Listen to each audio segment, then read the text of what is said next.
gun! She's got a gun! Someone call 911! Our HOA president screamed these words while pointing at my wife getting the mail. This woman with her 200-page rule book thought she'd found the perfect excuse to finally get rid of us. What she didn't know about my wife was about to turn her world upside down. 3 police cars screeched up to our house, officers jumped out with weapons drawn, and then something happened that made every neighbor's jaw drop. Comment where you're watching from, because this HOA Karen's biggest mistake became our entire city's most shocking scandal. This all started on what should have been the happiest day of our lives, moving into our dream home my wife Evie and I had saved for years, convinced we'd finally found our slice of paradise. But the moment we pulled up, something felt off. Every house looked identical. Same fences, same mailboxes, even the flowers were planted in perfect symmetry. It seemed as though someone had copied and pasted the entire street. I brushed it off. Maybe people here just liked things uniform. Then I saw her. Brenda Miller, standing on her immaculate lawn, arms crossed, watching us like a hawk. No wave, no smile, just a thick binder clutched to her chest. Not a phone book, but her Bible, her weapon, and the Constitution of the HOA. We hadn't even unloaded the first box when I heard the sharp click of heels on pavement. Brenda marched up like she was heading to a country club brunch, not greeting new neighbors. Her styled blonde hair and rehearsed smile screamed, "I need to speak to your manager." "Welcome to Maple Grove Estates," she said, her voice dripping with a sweetness that didn't reach her eyes. She thrust the massive binder into my hands before I could even introduce myself.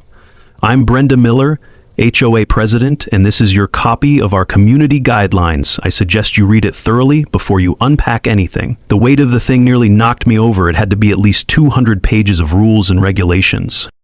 Evie came around from the back of the truck just then, and I watched Brenda's eyes immediately lock on to the holstered gun on my wife's hip. Now, Evie's a cop, has been for 20 years, and she always carries one off duty. It's as natural to her as wearing a watch, but the way Brenda stared at that weapon, you'd think Evie had pulled it out and was waving it around. "That scratch on your gun," Brenda said, her voice dropping the fake sweetness, "looks like it's been fired recently." The comment was so bizarre and invasive that even Evie, who's usually unflappable, raised an eyebrow. "I'm a police officer," Evie replied coolly. "Of course it has." Brenda's eyes narrowed slightly, and she made this little humming sound in her throat. "Oh, police. How interesting. I've dealt with cops before. 20 years in this neighborhood teaches you things." There was something in the way she said it that made the hair on the back of my neck stand up. She spent the next 30 minutes going through what she called the most important rules, which apparently included everything from the acceptable height of grass, no more than 2 inches, to the approved colors for garden hoses, green or black only, no exceptions. When she got to the section about fence regulations, she actually pulled out a tape measure from her purse and demonstrated the proper height by measuring our existing fence. She said, frowning at the measurement. "This might be a problem, but we'll discuss that later." As she talked, I noticed one of our other neighbors watching from his window, a middle-aged guy who caught my eye and subtly shook his head in what looked like a warning. When Brenda noticed me looking, she waved at the man with excessive enthusiasm. "Oh, that's Bob. He's one of our most compliant residents, aren't you, Bob?" The man quickly retreated from the window like he'd been caught doing something wrong. Before leaving, Brenda made sure to point out at least a dozen potential violations she'd spotted just from our moving truck. Apparently, our cardboard boxes were an eyesore, our moving blankets were the wrong shade of blue, and don't even get me started on her opinion about the pizza delivery guy who showed up to feed our moving crew. "Fast food deliveries are strongly discouraged," she sniffed. "The lower property values." As she click-clacked back to her house, she called over her shoulder, "I'll be sending over some recommended contractors for that fence issue. We have safety standards to maintain after all." Evie and I exchanged looks. "Well," Evie said, trying to lighten the mood, "at least we know who runs the neighborhood." But I could see the tension in her shoulders. In 20 years of police work, she'd dealt with murderers, thieves, and all sorts of criminals. But something about Brenda Miller had put her on edge. That night, as we were unpacking in the garage, I found an old document that must have been left by the previous owners. It was tucked behind a shelf, yellowed with age. At the top, I could make out a name. B. Miller, Police Department. I stared at it, my mind racing. Wait, B. Miller? Why did that name sound familiar? The document was dated from 20 years ago, right around the time Brenda said she'd dealt with cops before. I showed it to Evie, who frowned at the paper. That's weird, she said. Miller's not exactly an uncommon name, but still. She trailed off, lost in thought. You know what? I'm going to do some digging at work tomorrow. Something about our new neighbor doesn't sit right with me. As we went to bed that first night in our new home, I couldn't shake the feeling that we'd just stepped into something much bigger than a simple neighborhood dispute. Can you guess who B. Miller really is? Because what I found next made my blood run cold. Day 3, and I got the most expensive bill of my life. I was just settling in with my morning coffee, enjoying the view from our new kitchen window, when I heard the distinctive sound of Brenda's heels on our driveway again. This time, she wasn't alone. A man in a poorly fitting suit stood beside her, holding a clipboard and trying very hard to look official. "Good morning," Brenda chirped, though her smile looked more like a grimace. "This is Carl from the HOA Safety Committee. We've completed our initial inspection of your property." I hadn't even known there was an inspection scheduled, but before I could object, Carl thrust an official-looking document into my hands. The letterhead read, Maple Grove Estates Safety Committee, which sounded impressive until you noticed the Gmail address at the bottom. As I scanned the document, my coffee mug nearly slipped from my hand. They were citing us for multiple safety violations, the main one being our fence, which according to them, didn't meet the newly updated safety standards for properties with law enforcement residents. The bottom line made my jaw drop. Mandatory fence replacement within 30 days. Estimated cost of $50,000. $50,000? I sputtered. For a fence? Our fence is perfectly fine. Brenda's smile widened. Oh, but it's not up to our new code. You see, when we learned a police officer would be living here, we had to update our safety requirements. It's for everyone's protection. She pulled out a glossy brochure from her purse. Fortunately, we have a pre-approved contractor who specializes in these high-security installations, Secure Home Solutions. They're the only company certified to work in our neighborhood. The way she said it, with such practiced smoothness, made my skin crawl. This felt like a script she'd rehearsed before. Carl nodded enthusiastically beside her, though I noticed he kept glancing at Brenda as if seeking approval for his performance. I took the brochure, my mind already working. Something about this whole thing stank worse than week-old garbage. "And if we don't use this specific company?" I asked. Brenda's expression hardened for just a moment before the fake smile returned. "Well, that would be inadvisable. Any other contractor would need to go through our extensive approval process, which could take months. And of course, you'd be fined $500 per day for every day your fence remains non-compliant." The threat was clear. Play ball or pay even more. After they left, I found Bob watering his plants next door. He looked around nervously before whispering, "Just pay it, trust me." The Johnsons tried to fight her last year. They ended up having to sell their house. But I wasn't the Johnsons, and I wasn't about to roll over for some suburban tyrant. That afternoon, I sat down at my computer and started digging into Secure Home Solutions. The company website looked professional enough, but something bothered me about it. All the testimonials were from Maple Grove Estates residents, and they all sounded suspiciously similar. Then I found it, the business registration. The company was registered to L. Hannity. The name didn't mean anything to me at first, so I kept digging. Social media, public records, anywhere I could find information. Then, on an old social media post from 5 years ago, I found a wedding announcement. Brenda Hannity marries Donald Miller. My heart started racing. Hannity, L. Hannity, that was Brenda's maiden name. I dug deeper, cross-referencing business records, and there it was, in black and white. Secure Home Solutions was owned by Laura Hannity, and the address listed was a property owned by Brenda Miller. She was running the whole scam through what appeared to be a shell company under her maiden name. I showed Evie everything I'd found when she got home from work. She studied the documents, her expression growing darker with each page. "This is fraud," she said quietly. "She's using the HOA to force people to hire her own company at inflated prices." I expected her to immediately jump into action, to use her position to shut this down. Instead, she sat back and looked at me with an expression I'd never seen before. "You want to fight back?" she asked. "Fine, but if we do this, we do it my way." There was something in her voice that made me realize my wife had a plan. "What do you mean, your way?" I asked. She smiled, but it wasn't a happy smile. It was the smile of someone who just decided to go to war. "I mean, we're going to document everything. Every interaction, every threat, every falsified document.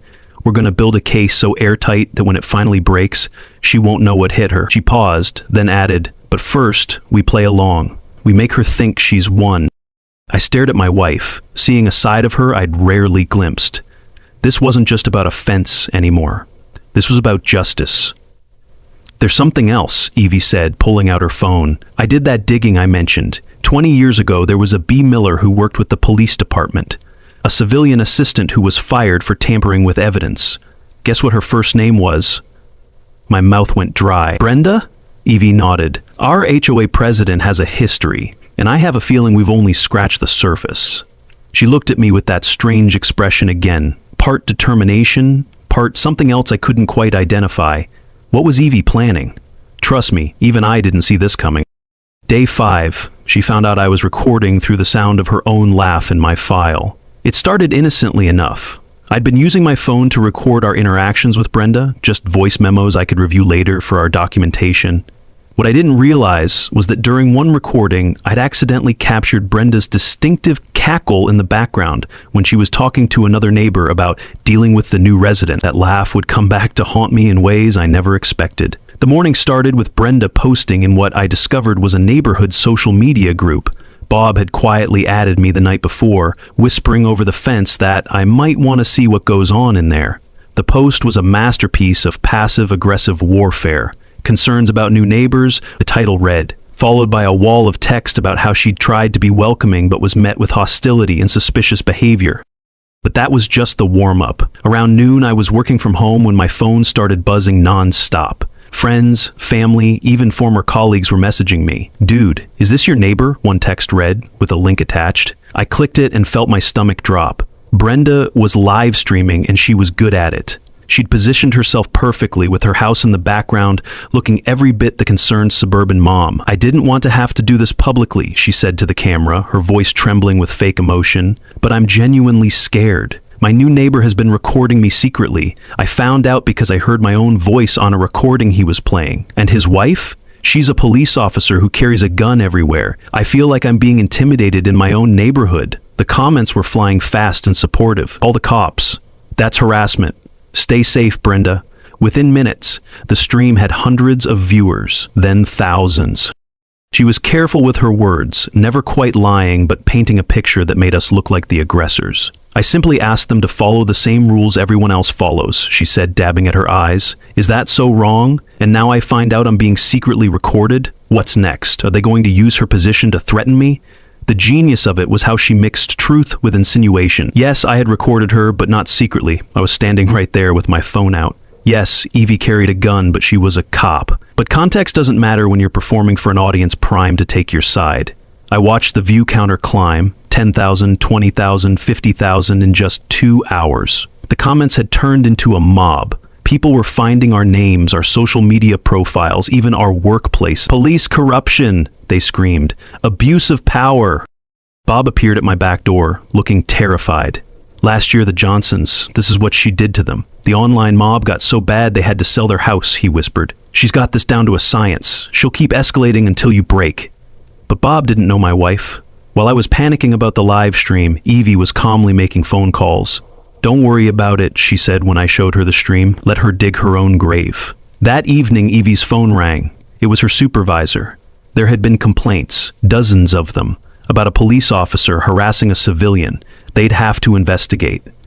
The conversation was short and professional, but I could see the impact on Evie's face when she hung up. For the first time since this all started, she looked genuinely concerned.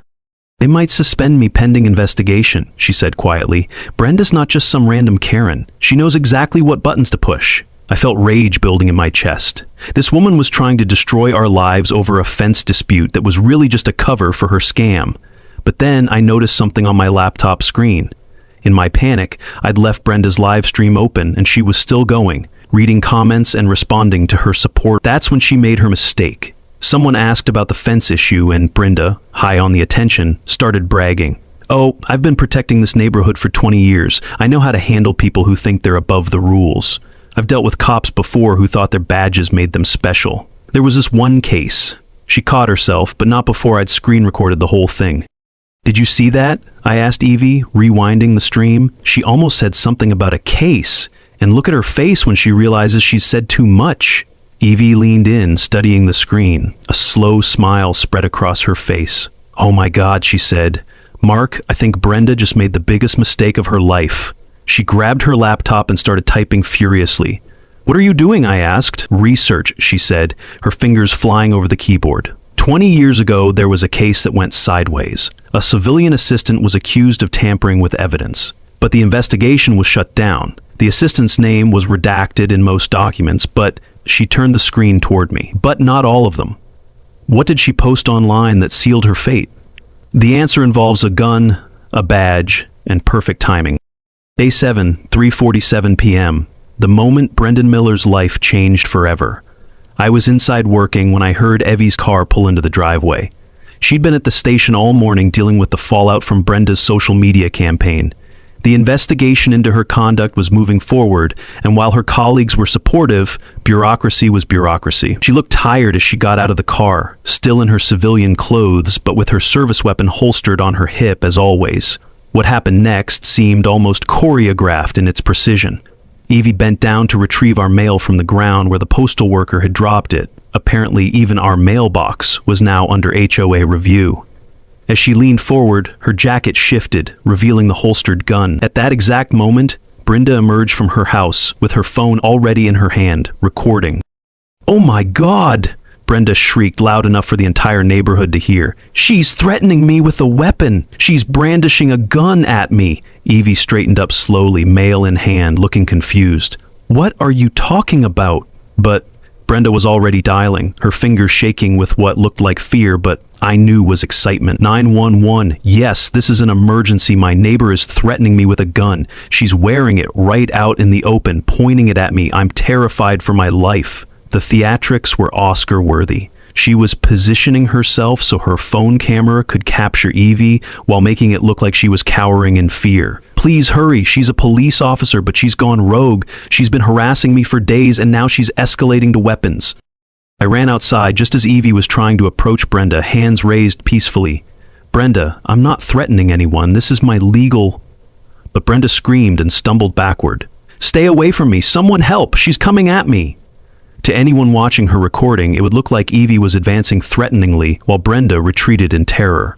The sirens came fast, 3 patrol cars screaming around the corner and screeching to a halt in front of our house. Officers poured out, weapons drawn, shouting commands. "Drop the weapon! Hands where we can see them! Drop the weapon now!" The lead officer was young, probably a rookie, his hand shaking slightly as he kept his gun trained on Evie. She froze, hands slowly rising, her face a mask of calm even as multiple weapons pointed at her. "I'm a police officer," Evie said evenly. "My badge is in my back pocket. I'm going to move very slowly to show you." The rookie officer screamed louder. "Don't move! Drop the weapon first!" The tension was electric. Neighbors had come out of their houses, some filming with their phones. Brenda had positioned herself perfectly to capture everything while maintaining her victim act. "Officers, thank God," he wailed. "She's been terrorizing me!" That's when Officer Dave Brennan arrived. He was an older cop, a veteran who'd been on the force for 25 years. He took one look at the scene and immediately recognized something the younger officers had missed. "Everyone stand down," he barked, pushing past the rookie. "What the hell are you doing?" He approached Evie carefully, but without the panic of the others. "Ma'am, I need to see that badge." Slowly, Evie carefully reached for her badge and held it out. Dave took one look at it and his face went white. "Oh shit," he muttered, then louder. "Oh shit! Stand down! Everyone stand down now! This is Chief Reed, the Chief of Police!" The transformation was instant. Weapons lowered, faces went from aggressive to horrified. The rookie who'd been screaming looked like he might faint. "Chief Reed?" he stammered. We got a call." Dave turned to Brenda with a look that could have melted steel. "Ma'am, did you call 911 to report that the Chief of Police was threatening you? The chief who just started last month? Our new boss?"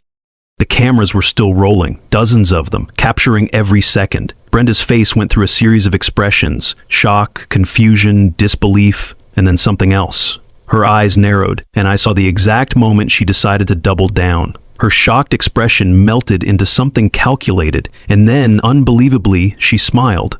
Not a nice smile, but the smile of someone who'd just thought of a new angle. "So you're the new boss," she said, her voice carrying clearly in the sudden silence. "How perfect. Using your position to intimidate civilians. Officers, You all saw how she approached me.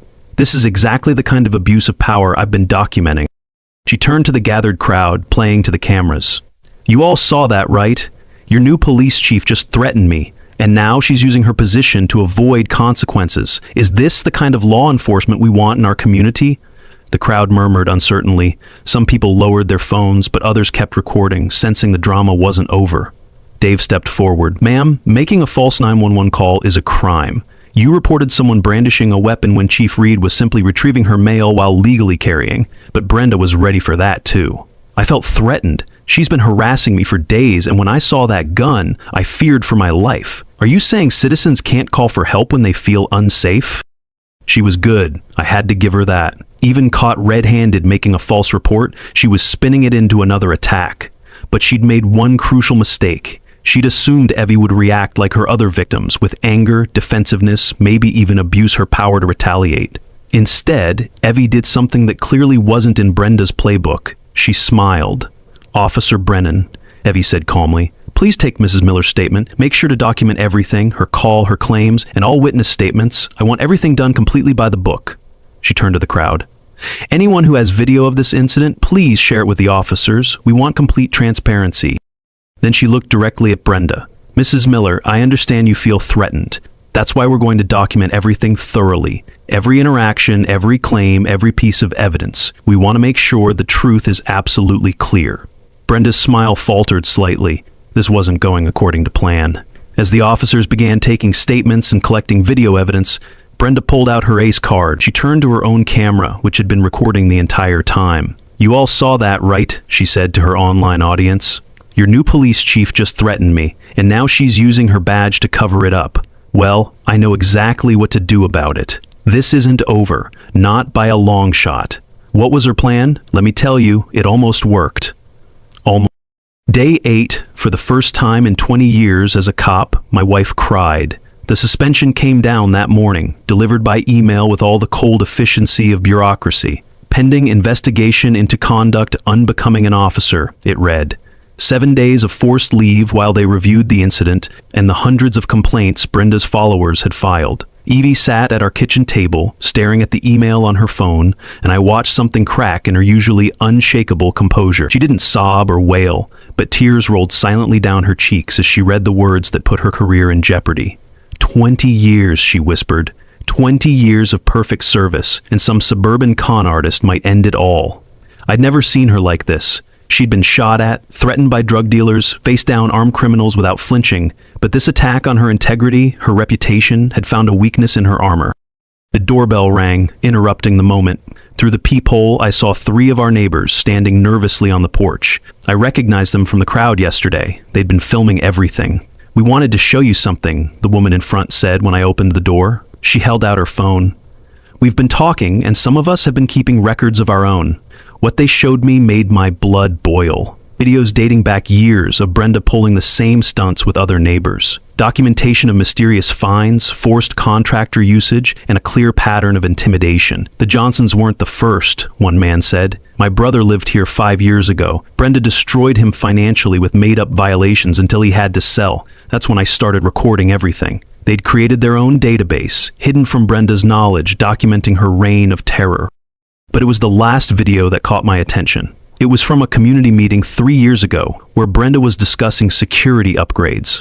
In the video, she mentioned her experience with law enforcement procedures, and specifically referenced that mess 20 years ago with the Miller case. The Miller case. There it was again. "Do any of you know what she meant by that?" I asked.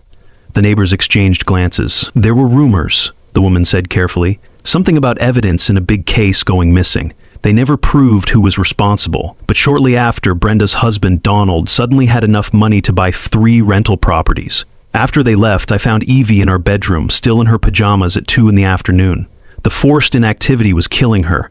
I found more connections to that old case," I said, showing her what the neighbors had shared. "And look at this. 3 years ago, she specifically mentioned it in a meeting."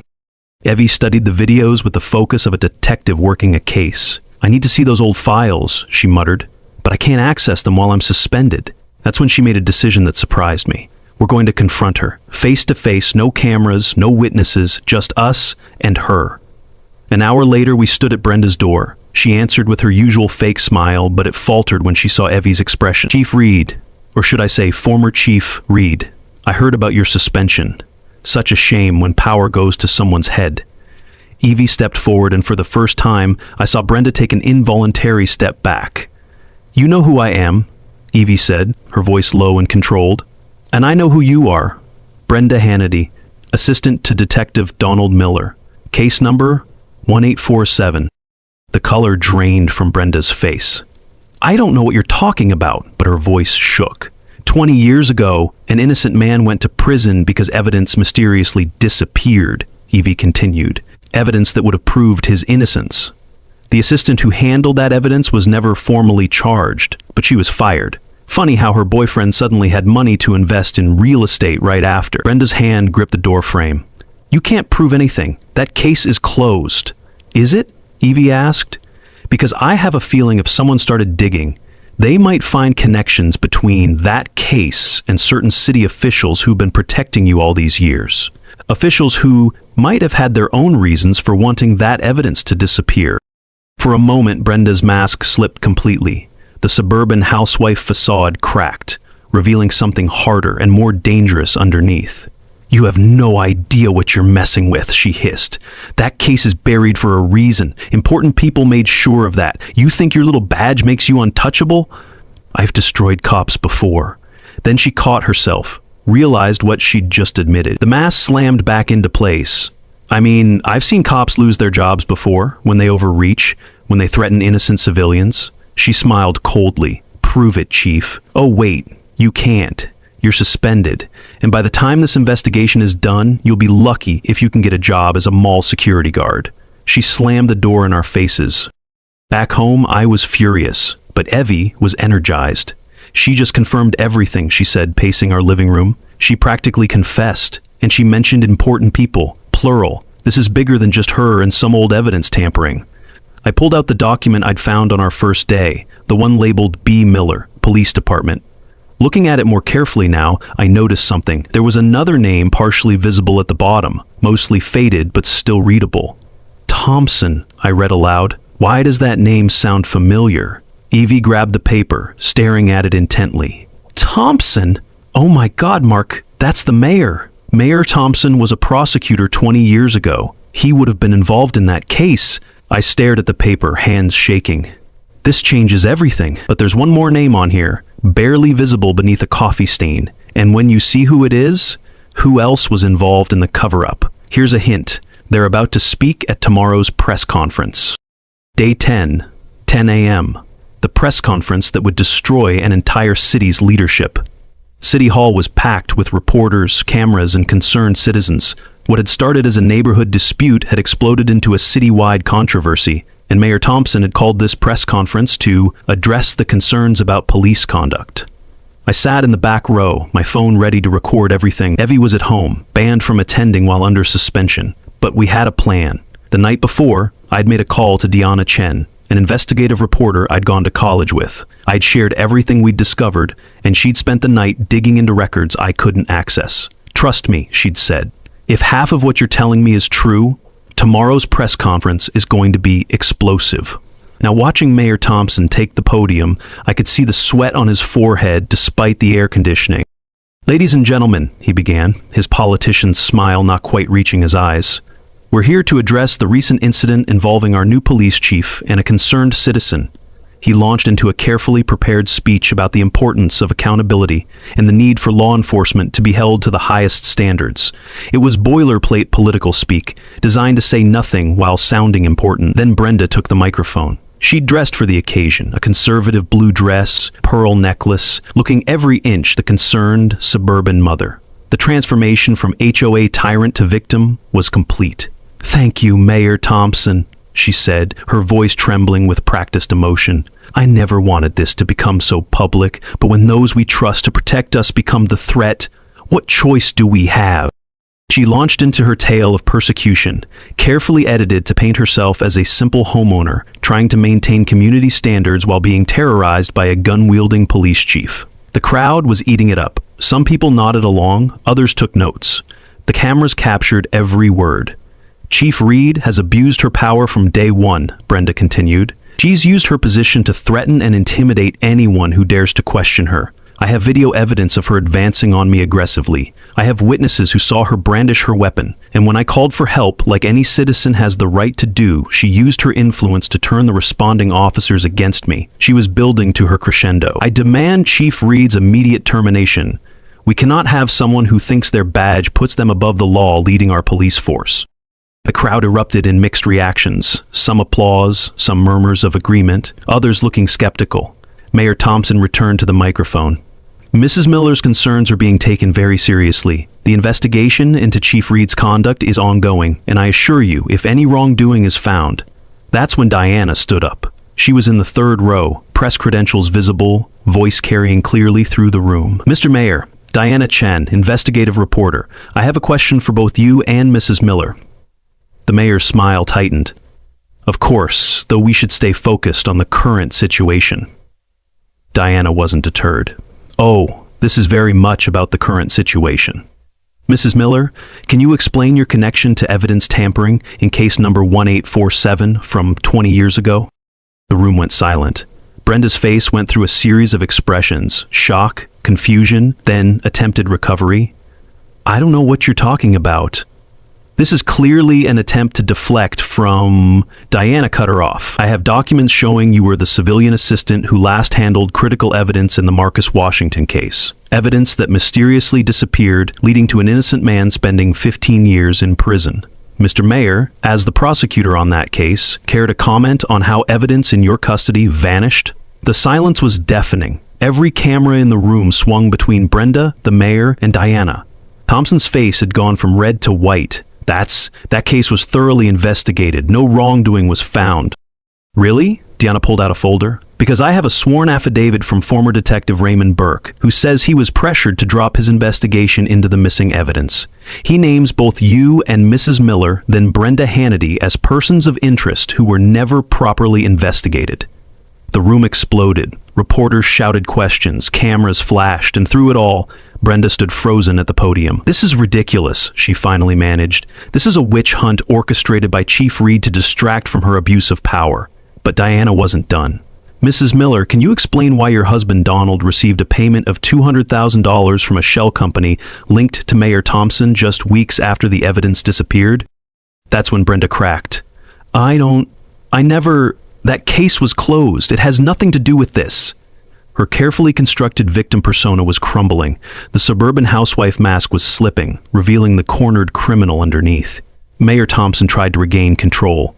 This press conference is about current events, not baseless accusations about... Diana smiled.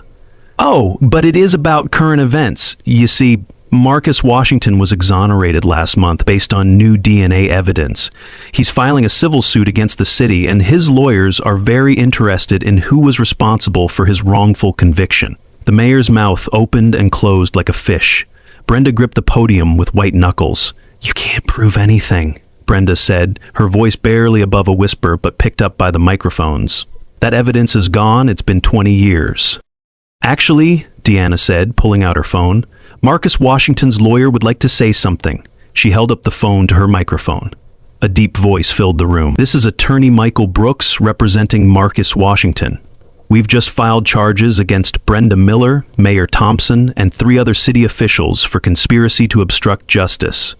We have evidence that the destruction of evidence was part of a larger pattern of corruption involving planted evidence, bribery, and false convictions. Mrs. Miller, we have your fingerprints on documents you claimed never to have handled. The room was in chaos. Reporters were shouting questions, people were filming with their phones, and Mayor Thompson was trying to leave the podium. But Evie's voice cut through the noise.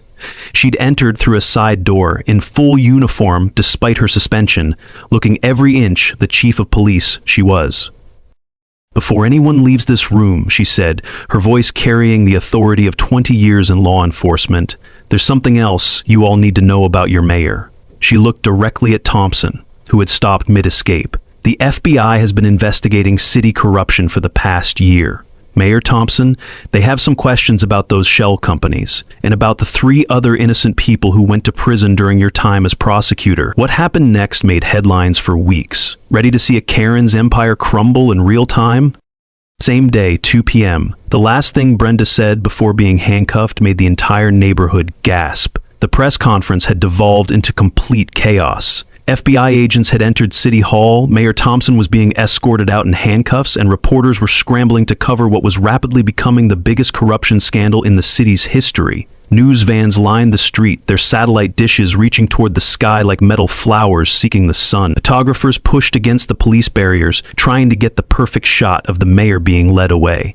The crowd had grown from the few dozen who'd initially attended to hundreds as word spread through social media. But Brenda, even as her world crumbled around her, was still fighting. She'd pulled out her phone and started live streaming again, trying to control the narrative one last time. Her hands were shaking as she held the phone, but her voice was steady with the desperation of someone who'd lost everything, but couldn't admit it. "You're seeing a coup," she screamed into her phone, her carefully styled hair now disheveled, her makeup running. "Chief Reed is staging a takeover. This is what happens when you give people too much power. She's using her badge to silence anyone who dares to question her." The phone shook as she panned it across the chaotic scene, trying to paint herself as the victim of an elaborate conspiracy. But her usual audience wasn't buying it anymore. The comments section, which I could see on a reporter's laptop who was monitoring the stream, had turned against her completely. Where once there had been hearts and supportive messages, now there was nothing but anger and disgust. "You stole evidence. Innocent people went to jail. You're a criminal. 20 years of lies." The very platform she'd weaponized against us had turned on her. Some commenters were sharing screenshots from news articles already being published about the scandal. Others were posting old photos they'd found of Brenda from 20 years ago, identifying her in police department photos from the time. One commenter wrote, "My uncle was Marcus Washington. He lost 20 years of his life because of you." The comment got thousands of likes within seconds. Brenda tried to respond to some comments, but her words were becoming increasingly frantic. "You don't understand. I was protecting our community. I was maintaining standards, property values, safety." But each protest only seemed to dig her deeper. The viewer count was climbing again, but now people were watching to see her downfall, not to support her. Officer Dave Brennan approached her with another officer, handcuffs ready. They moved carefully through the crowd, which parted to let them through. Everyone had their phones out, recording history in the making. "Brenda Miller, you're under arrest for obstruction of justice, evidence tampering, and conspiracy to commit fraud," Dave said, his voice carrying clearly in the sudden hush that had fallen over the crowd. More charges would come later, but these would do for now. That's when she said it. The words that would become infamous in our neighborhood. The words that would be turned into memes and shared thousands of times. "I'm the HOA president. You can't do this. I run this neighborhood." She was still screaming it as they cuffed her, still broadcasting live to thousands of viewers watching her complete meltdown. "I protect this neighborhood. I kept property values up. I maintain standards. Without me, this place will fall apart." Her voice cracked on the last word, the facade finally breaking completely. The woman who'd terrorized a neighborhood for 2 decades was being arrested while live streaming her own downfall. The irony was perfect. That's when Bob, Quiet Bob, who'd warned me on day one, stood up in the crowd. I hadn't even noticed him arrive, but there he was, pushing through the onlookers. His voice shook, but it carried in the silence that followed Brenda's outburst.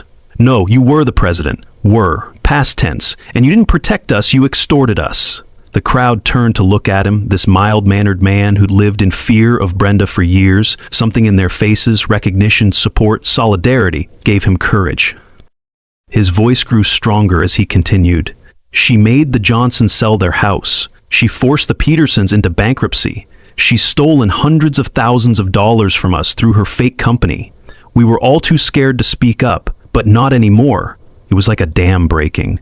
Other neighbors began speaking up, sharing their stories. Margaret Tompkins, who I'd seen supporting Brenda online just days ago, stepped forward. "She threatened to fine me into bankruptcy if I didn't support her publicly. I never wanted to write those comments." An elderly man I recognized but hadn't met spoke next. "She made me replace my roof 3 times in 5 years, each time with her approved contractor. It cost me my retirement savings." One by one, the victims found their voices. Within hours, an emergency HOA meeting was called. The community center was packed beyond capacity, with people standing in the aisles and spilling out into the parking lot. Someone had set up speakers so everyone could hear. The meeting was technically illegal. Brenda, as president, was supposed to call all meetings. but she was a bit busy being processed at the county jail. Bob had been chosen as temporary leader, more by default than design. He stood at the podium where Brenda had held court for so many years, looking uncomfortable, but determined. "First order of business," he said, his voice cracking slightly before he cleared his throat and started again. "Motion to remove Brenda Miller as HOA president, effective immediately."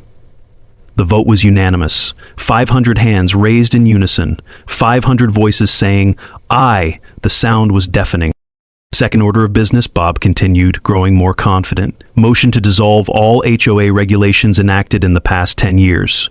This vote was almost unanimous, with only 2 dissenting votes from Brenda's last remaining allies, Carl, who'd helped with the fence scam, and another woman who'd been part of Brenda's inner circle. They were glared into silence by their neighbors.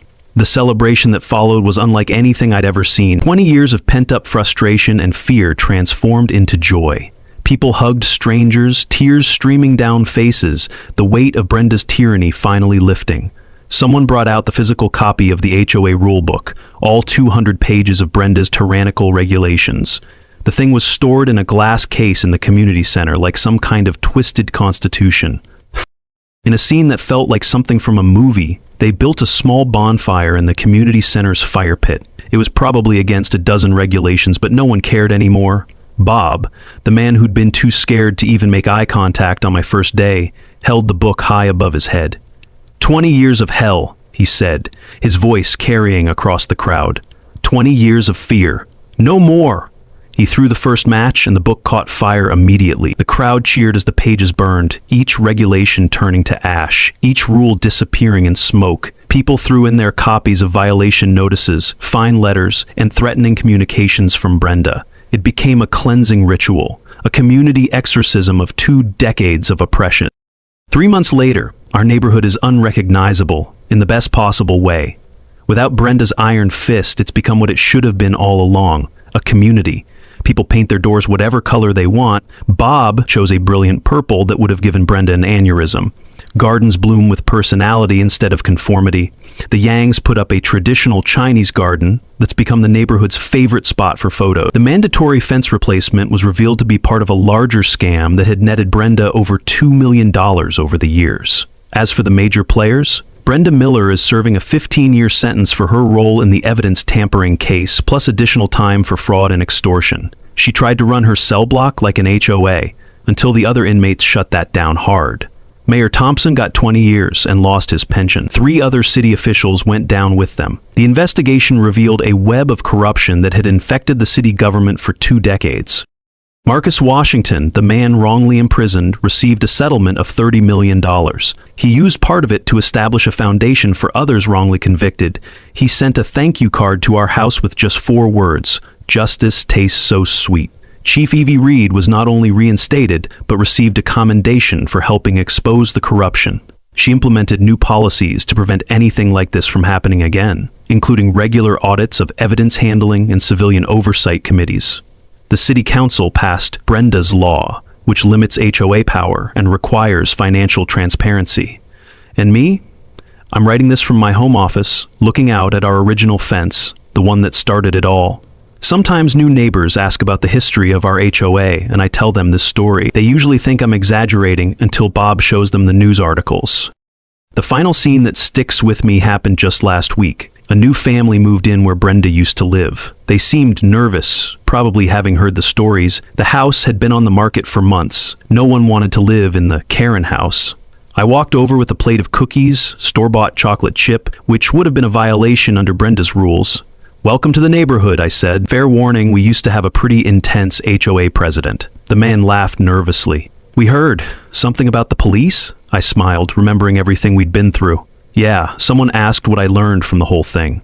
Simple. Never call the cops on the actual chief of police. But more importantly, never let anyone turn your community into their personal kingdom. A community should be about neighbors helping neighbors, not one person ruling through fear." As I walked back home, I saw Evie's patrol car in the driveway. She still carries her gun, still serves and protects, but now she does it for a community that stood up for her when she needed it most. The fence that was supposed to cost $50,000 still stands, a monument to standing up to bullies. Funny how things work out. Sometimes the worst neighbors bring out the best in a community. Think this is wild? The real Brenda tried to sue us from prison. Want to hear what happened in court? Comment part 2 if you're ready for round 2 of this insane saga, because believe it or not, it gets even crazier. She actually tried to run her prison like an HOA until her cellmate, a woman named Big Martha, who was in for armed robbery, explained the real pecking order. But that's a story for another day.